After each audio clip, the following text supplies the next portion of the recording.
Hi there, I'm Henry, also known as Music Simplified, and today I am about to review the FiiO BTR5.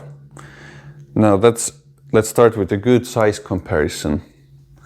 It's tiny, it's highly portable, and it's a headphone amplifier that you can take it along with you anywhere.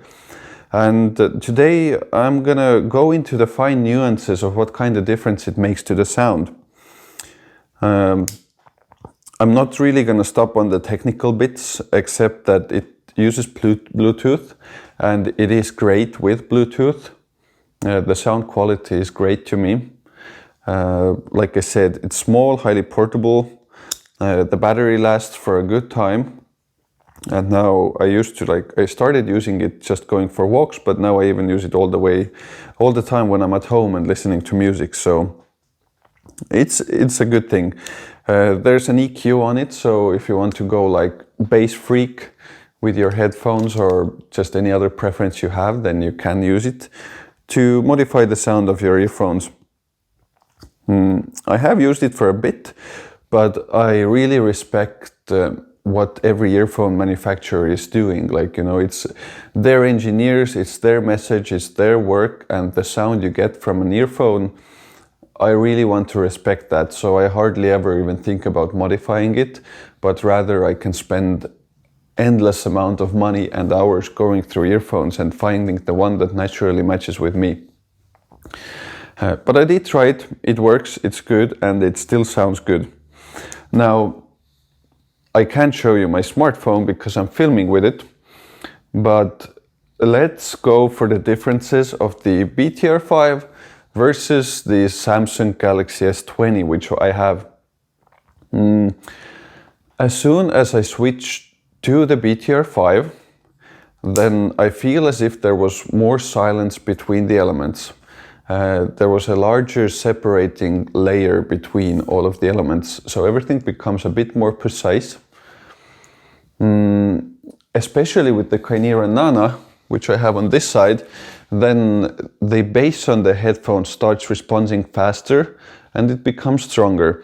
And now from then, I would extend that to the whole experience of dynamics. Your music is about to become more dynamic, meaning, well, it means actually many things. Like one thing, yeah, sure, like more dynamics means that the loudest part and the quietest part have a larger difference, right? That's like the physical explanation. But if you go for the more emotional explanation, then everything is into this dynamics. Like it makes the stereo field more precise because tiny movements are more dynamic, right? So they're recorded or they're presented to you in a more precise way. So the stereo becomes more defined. All of the frequencies start responding more. The same separation of elements that I was talking about. It's as if there was a tiny extra layer of dark space between the elements if you go for the BTR5. It all becomes like there will be more contrast in your music. And I listen to audio equipment every day, and I would consider myself a professional in this. But I did the same test with my girlfriend, and she instantly liked the BTR5 better. She said that everything became better defined, much more enjoyable to listen to. A certain thickness came to the sound, or a richness. And also, then another thing that I might relate to having less distortion would be the fact that if I listen to music on my smartphone, there's like a certain kind of, how do I say that? There's a certain kind of sharpness to the music. I wouldn't say it's like sibilance, because sibilance is usually like around the S region, which is around 8K, but it's a bit lower than that. It's like 4 to 5K hertz or somewhere there. You hear a certain kind of sharpness, or as if the music is trying to work its way out. It's like if I run on the bus like 100 meters and I work on the computer all day. So if I have to do the 100 meters run, then after that I'm just like dead. you know, I made the 100 meters within a reasonable time and everything was like well presented. But then I'm sweating and my heart is pumping and I'm thinking if I'd ever survive again, you know, that kind of experience. And then when a pro athlete would do the same thing and run on the bus, then he wouldn't even notice it as a peculiar or extracurricular or, well, any kind of extra type of activity, right? So the FiiO BTR5 sounds like the top athlete, where it's presenting you with the very same music, the very same sound, but you absolutely feel there's no pressure, or it's not like, it's not trying in any way, you know, it's very natural what you hear from here. Versus if you compare it back to back with the smartphone, then you feel as if the smartphone is trying to do things. It's trying to give you a reasonable kind of frequency spectrum. It's trying to give you the separation of elements, and it's trying to give you the vast stereo field, but everything is like a tiny bit mixed up. Versus then you go for the BTR5 and suddenly it makes sense. Suddenly the things in the background are really meant to be in the background. There's no leaks. There's much more like width and the separation again.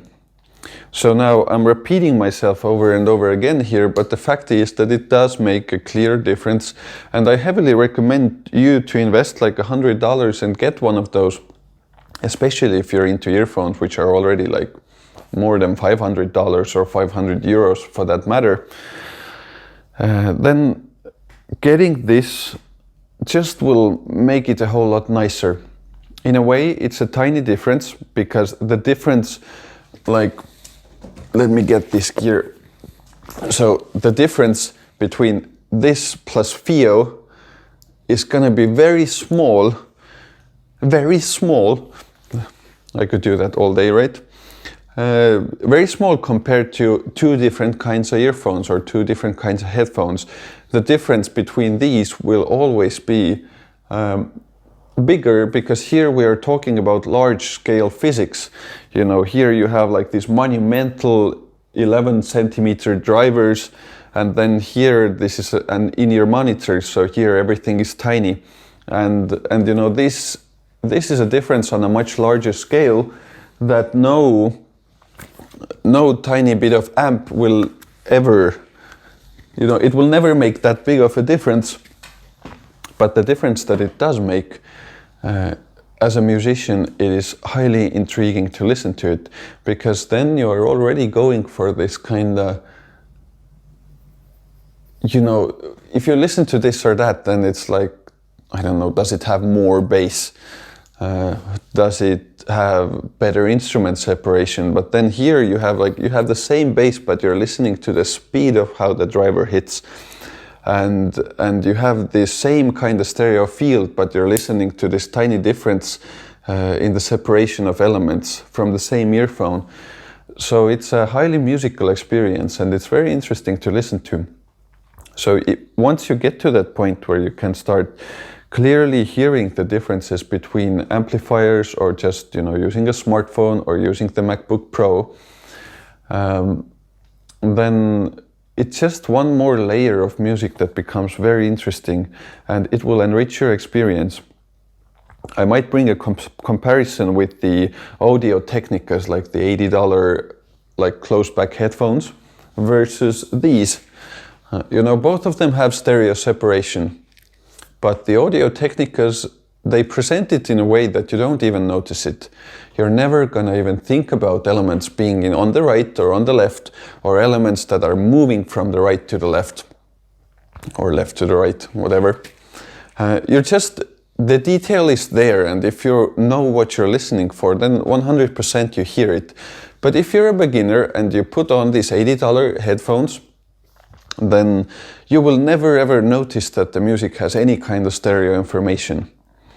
Now, if you take these, then it's the same thing, you know, things that are moving from the left to the right are still moving from the left to the right. It's not the other way around, right? Or they don't do circles around your head. But here it's presented in a way that you automatically notice it, you are intrigued by it. And now, upgrading from 80 euros to 960 euros, suddenly there's new layers in music. There's stuff that's on the right, there's stuff that's moving, there's suddenly like the back layer and the front layer, right? Now this is a massive upgrade. You're in 3D now, FiiO BTR5. Now you are in futuristic 5D, where you're not only listening to things on the left and on the right, but you're listening to the tiny difference of these two things with this guy connected. Or you have the front and the back, like as with this one, but then you add this and suddenly you hear this tiny step in between those two. So basically you start hearing things or listening to things that are no longer there.